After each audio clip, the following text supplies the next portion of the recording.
Dear ladies and gentlemen, a warm welcome from me too to the special evening on which we celebrate the opening of the Käte Hamburger Research Global Disconnect. It is a special pleasure for me to introduce this evening's keynote speaker, Professor Dr. Monika Juneja. It speaks for Monika Juneja and her research that the invitation to her was an explicit wish of all three directors. The fact that our interdisciplinary team of directors from the fields of history, theater studies, and art history immediately decided to invite Monika Juneja as the keynote speaker says a lot about her person and her research, which reaches far beyond the boundaries of the field of art history. She is a scholar who is highly respected, even admired, and who has set standards with her methodological approaches and research subjects in the field of global art history. In the past years, Monika Juneja is one of the main voices, but also other art historians with a global research focus, such as Thomas da Costa Kaufmann and Beatrice Jouyeux-Prunel, have reflected on the possibilities and challenges of a global art history. Reflections on terminologies, concepts, and methods of an art history that critically questions its own categories of order and conceptual history show that it is often a matter of situating one's own point of view in relation to other histories of art. How much do local conditions and circumstances, socio-political challenges, regional research traditions, the history of a state or region, colonialism, imperialism, fascism, shape the way art history is done today and tomorrow? What needs for art history can be articulated from different geographical contexts? How effective are universal themes such as climate, gender, migration, race, anti-racism, which set a global tone for art history as well? Or is it the local settings that shape the subject on the ground?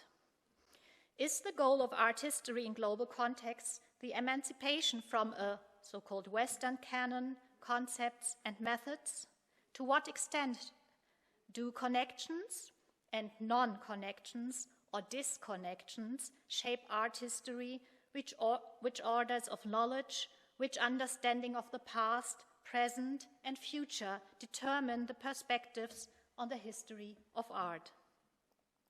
Monika Juneja has devoted herself to many of these questions.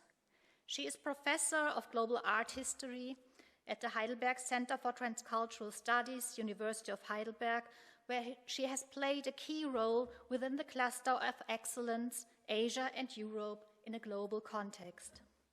Before her assignment in Heidelberg, she was visiting professor at Emory University, Atlanta, USA.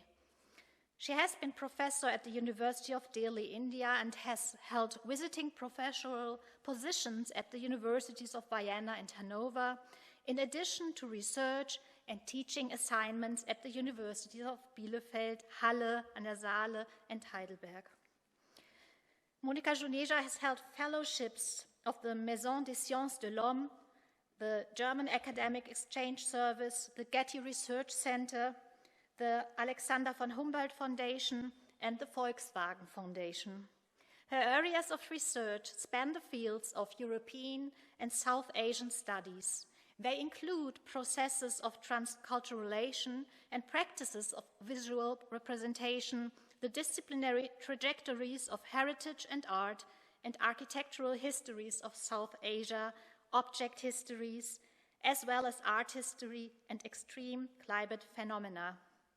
Today, Monika Juneja will speak in her keynote lecture on awkward, unstable, creative, disconnection as world making. Dear Monika, we are very much looking forward to your lecture. The floor is yours.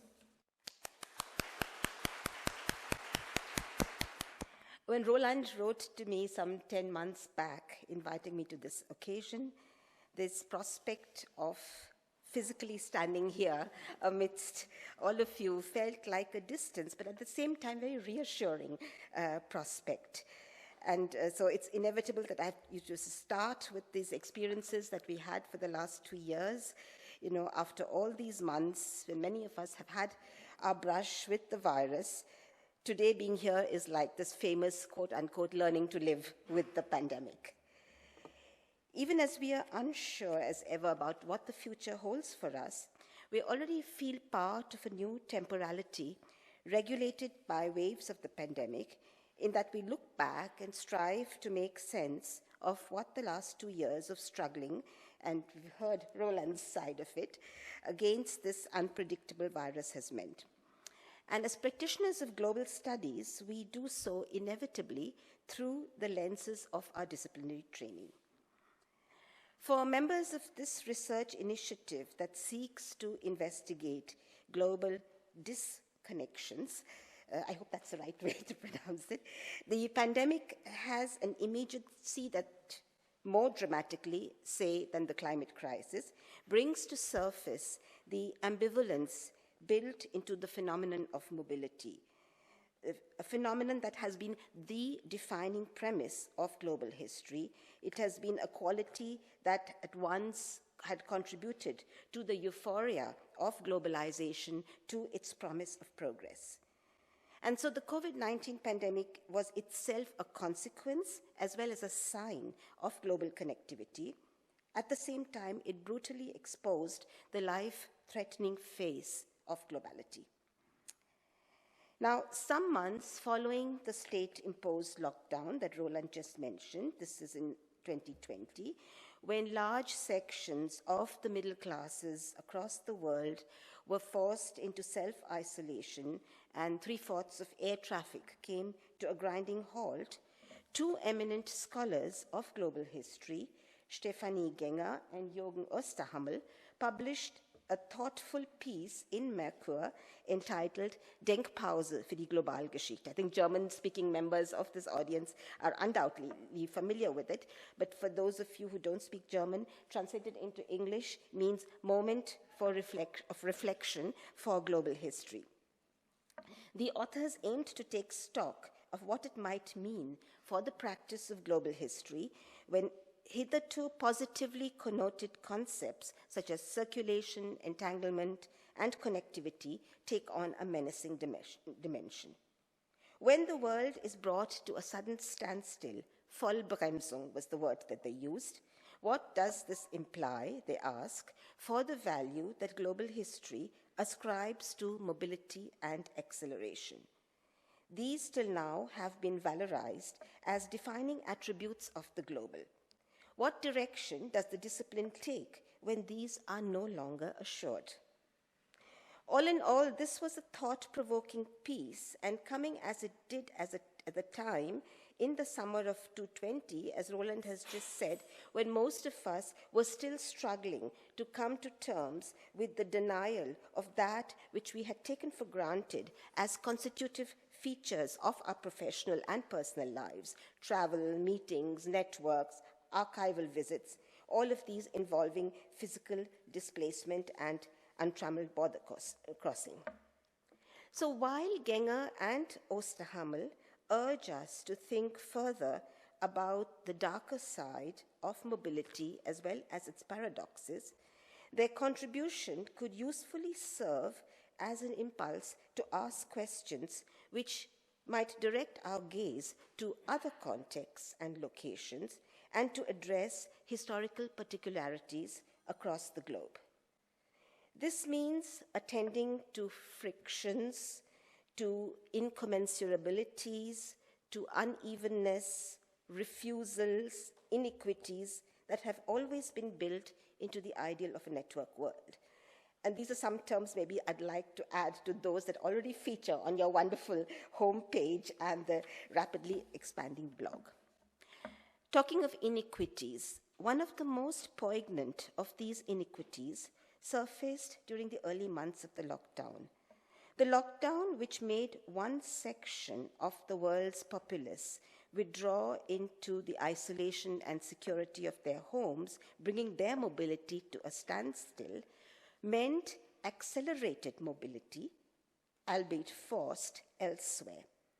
We've all witnessed photographs like these from March and April 2020 that drew our attention to large sections of the global population for whom the sudden brakes that were applied by the state power meant forced overnight migration on foot, a return to their homes hundreds of kilometers away.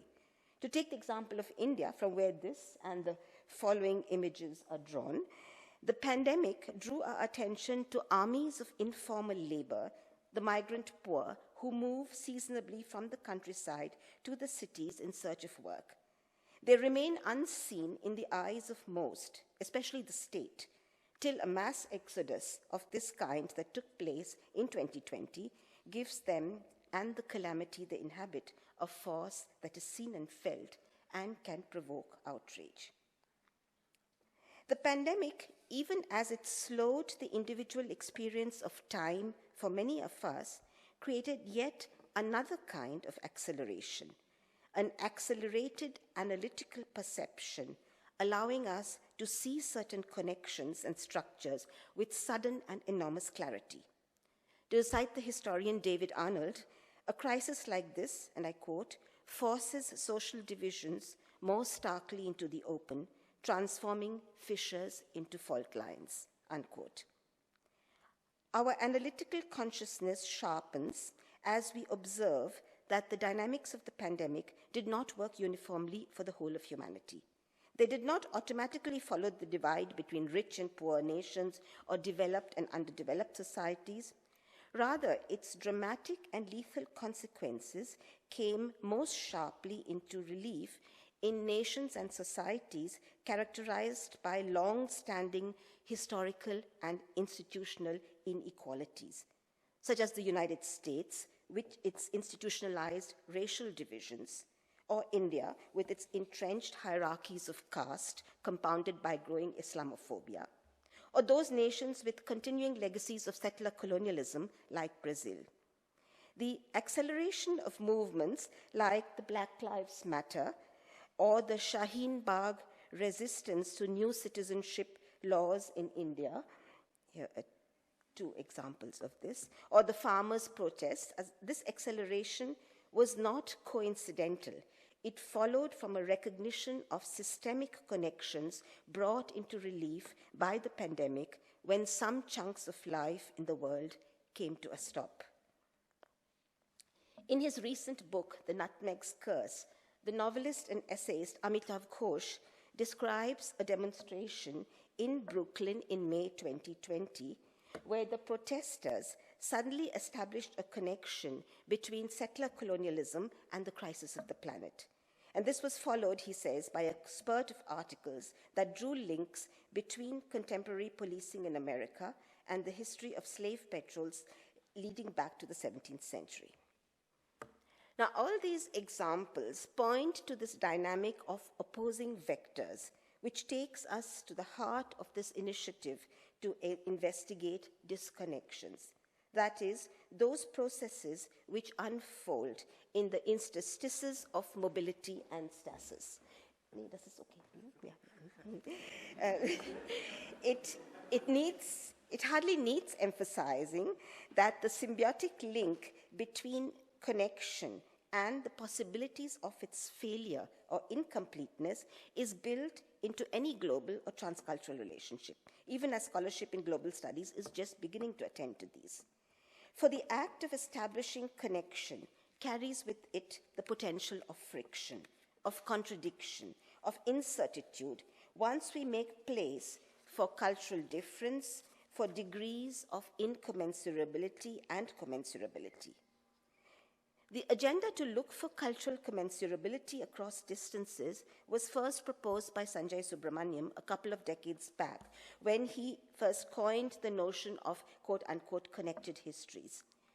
Over the years, however, it has emerged that the urge towards the quote-unquote production of commensurability, as Subramaniam put it, has frequently led to the exclusion or repression of aspects of distinctiveness, contingencies of local practices, or the non-commensurable.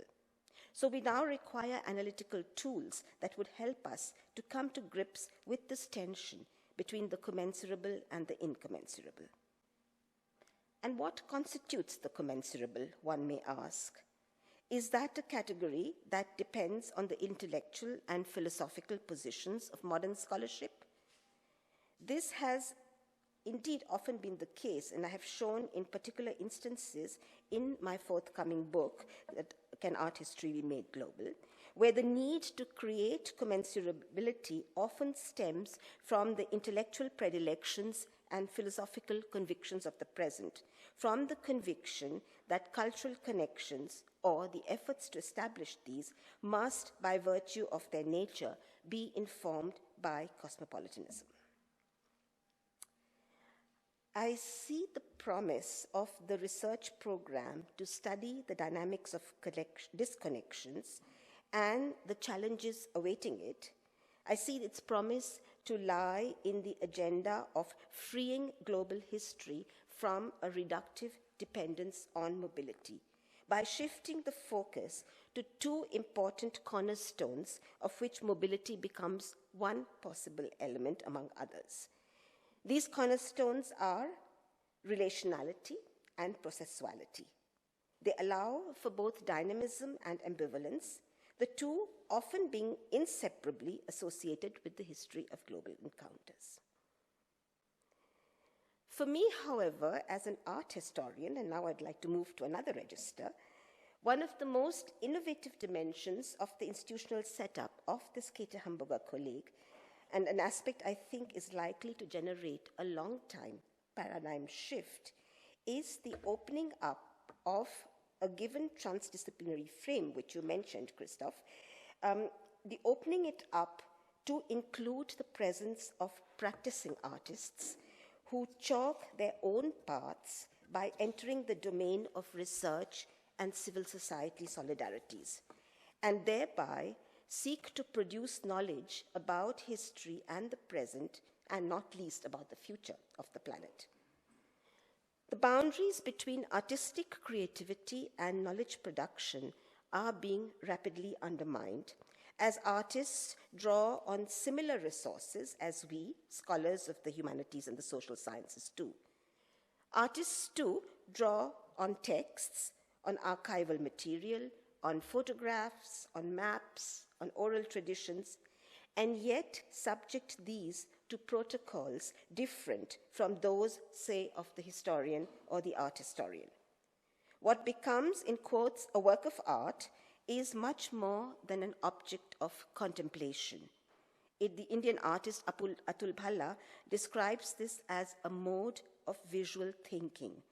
It spawns forms of knowledge that can overlap with mainstream disciplines, but not be conflated with them.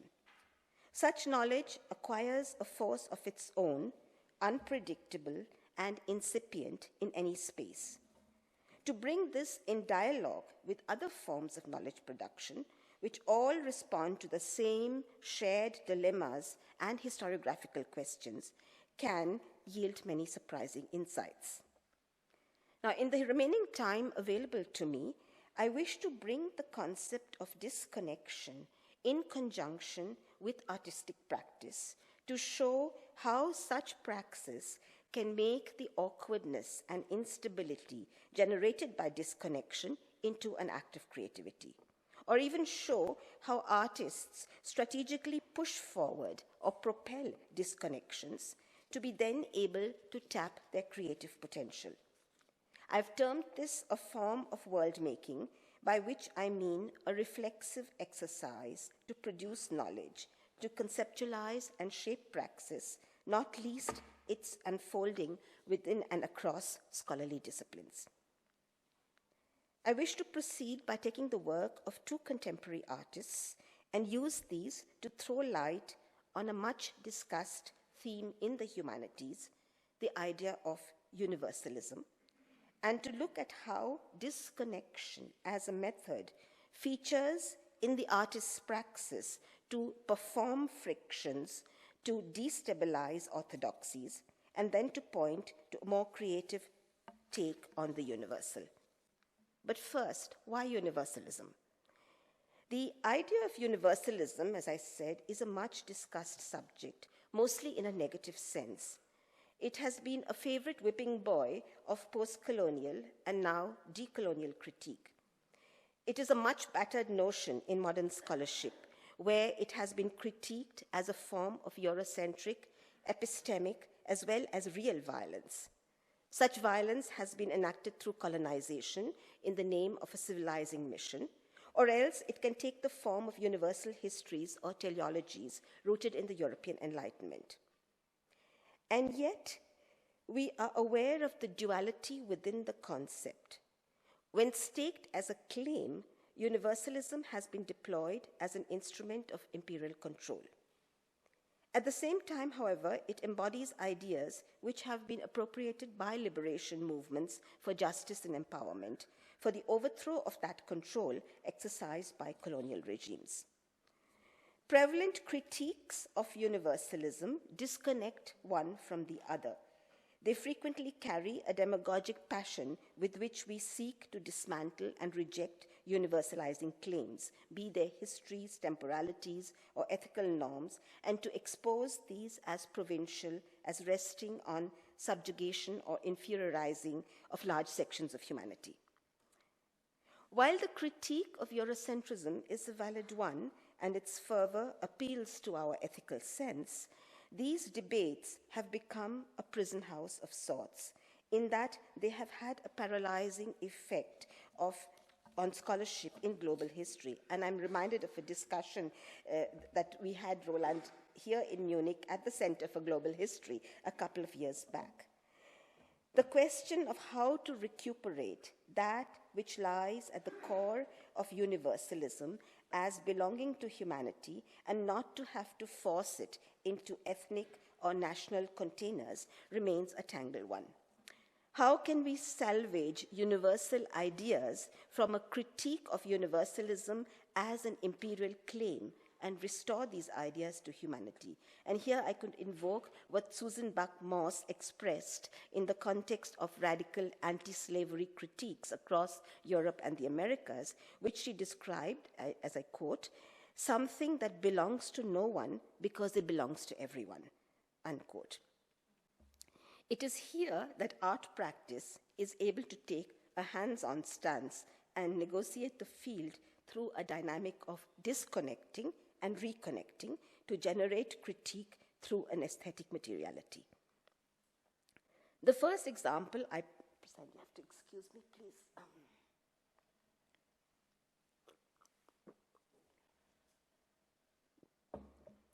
So the first example I present is the work of the contemporary performance artist Pushpamala N, who's located in Bangalore, India, who works with a genre-designated photo performance.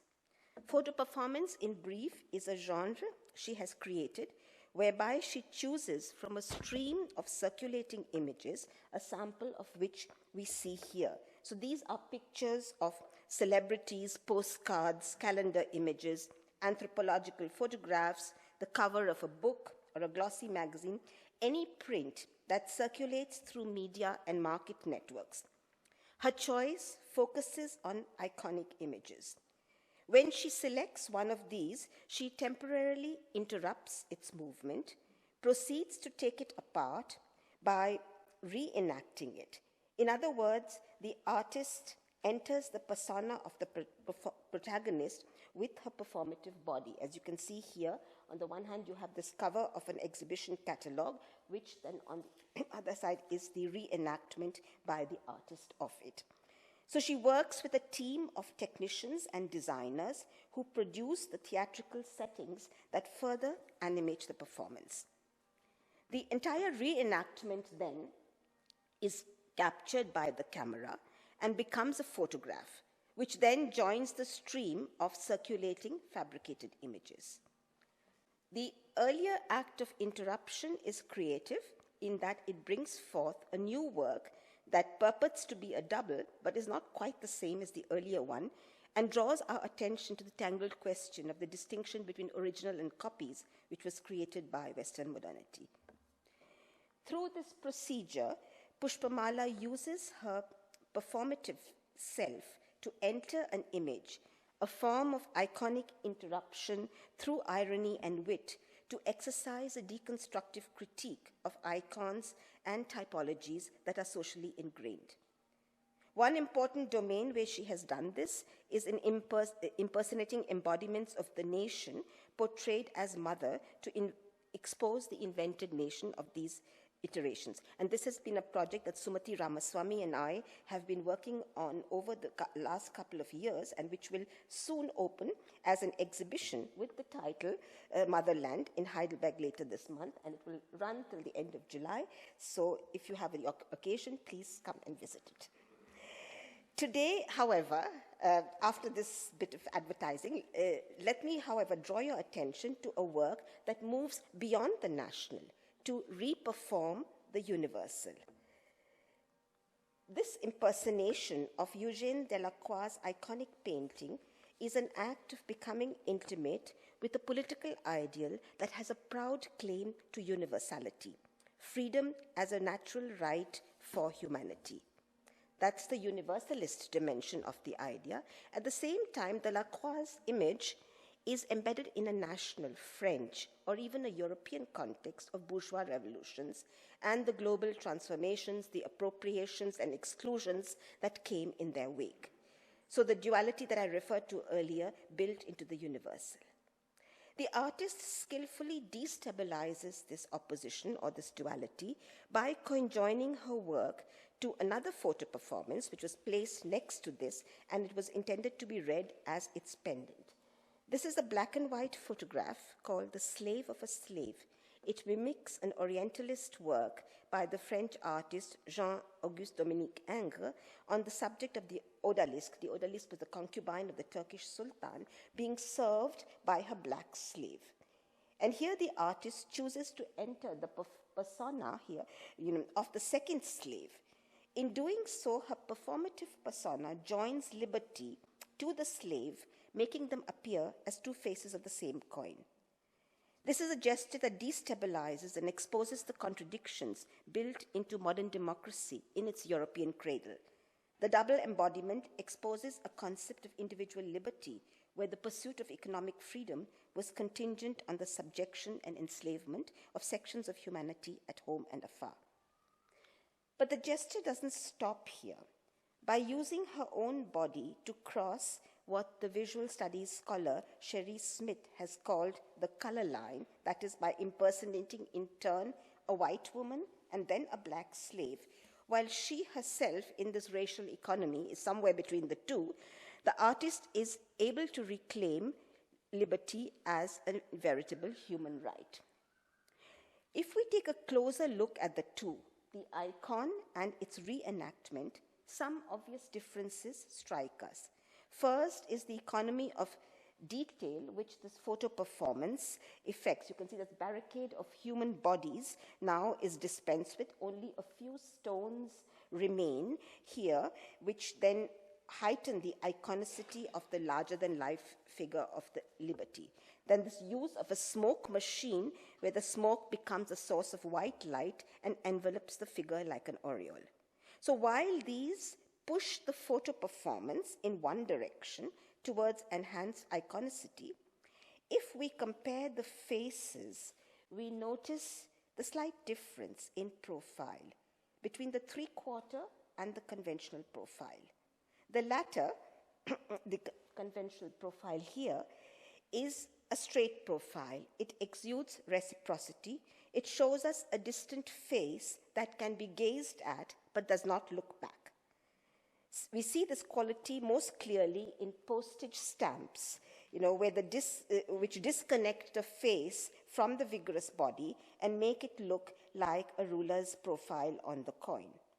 On the other hand, the three-quarter profile brings back the material and physical presence of the artist. A trace of subjectivity returns to the gaze through the gentle, knowing smile hovering on her lips, and this brings back what gets evacuated, to produce the icon. So you have an oscillation between the two, which produces iconic interruption, which then opens up the universal idea of liberty to new contexts of possibilities and relationships. Our visual imagination of liberty is unlikely to be ever the same. These two works of Pushpamala N, known as the Harkutst series, were created and exhibited in Paris at a show at the Centre Pompidou, entitled Paris, Delhi, Bombay in 2011. By what feels like an uncanny coincidence, during the same summer of that year, the artist Jan Fo exhibited the work called We the People at the Kunsthalle Fridericianum in the city of Kassel, where the Documenta will open next month. This work was also a performative destabilization and literally so, the deconstruction of another famous icon. The first thing that caught the visitors' attention on entering the exhibition space was a disarray of objects, part of an outsized copper foot over here you can see, then the folds of a robe, part of a broken chain, fragments of a torch, fingers, together with several other pieces which are difficult to identify. They're all casually lying on the floor, leaning against the walls. They were drawn from among the 267 odd pieces that replicated in full scale the component parts of Frederick August Bartholdi's Statue of Liberty, 46 meters tall, standing on Liberty Island in the New York harbor. The artist, Jan Pho, is of Vietnamese origin. He moved to Europe with his family, fleeing the war when he was 4 years old, has lived in Europe, in Copenhagen, Berlin, North America. I mean, he's moving from place to place, and that's why his work features most frequently in studies of migration and art production. In fact, the scholar Anne Peterson, who's based in Copenhagen, has engaged with his work during the time when he was living there. So he creates these individual pieces with the explicit intention not to reassemble the parts and recover the allegorical whole. Rather, they were placed as fragments, though at the same time, each is an individual work. They were transmitted to sites across the globe where they were exhibited. The mode of their distribution and placement obstructed rather than facilitated the imagination of putting them back into a replica of the statue. Like Pushpamala's performative entry into an icon, Pho's dismemberment of it too plays an ambiguity and oscillation, creating awkwardness that follows when the familiar is made unfamiliar. Like the original Statue of Liberty, these works too were made out of copper sheets. Their production in China, in collaboration with a team from Basel's Kunstgießerei, stood for and was contingent on globalized capitalism of the present. Material dismantling or disconnecting is at the same time the production of a new work which proposes the disintegration of one kind of an ideal and its re-universalization through a distribution of its elements across the world. One thread linking the acts of the two artists, gestures of transcultural dismemberment and recreation, lies in the title of Jan Pho's distributed artwork. Its evocation of the opening sentence of the Constitution of the United States of America, "We the people," raises the question of who this we might be. If we refers to those who share a social and political world, where is this world to be located? In a national space or a global one, or the world of museum visitors? How do spectators of the work, scattered like its individual pieces, relate to each other to form a possible imagined we? By placing these works of the two artists next to each other, bringing them into conversation, which is the conscious move of the art historian, we might ask how Pushpamala N and Jan Pho allow us to recover another mode of universalism. In their different ways, both move between the interstices of the national and the universal. They resort either to performative entry, as in the case of Pushpamala, or material dismemberment, as Ford does, to make palpable the friction between universalism as a Eurocentric claim and an ideal that rightfully belongs to humanity. Each of these is an act of disconnecting from one context to play on ambiguity and oscillation, and in the end make awkwardness and instability creative to give a new inflection to the idea of universalism. Though vastly apart in size and format, the works of both artists were geared to mobility, to travel in order to become something else. Pushpamala N and Jan Fo used their bodies, their subjectivities, political enactment, and social knowledge to reorient and refract the epistemic economy of the global, even as their production is contingent on that very globality and depends on it for its continued proliferation, thereby highlighting opposing vectors within the dynamic of disconnecting and connecting. I wish this Käte Hamburger colleague a rich harvest of scholarly works theorizing such forms of dynamic dissonance. Thank you.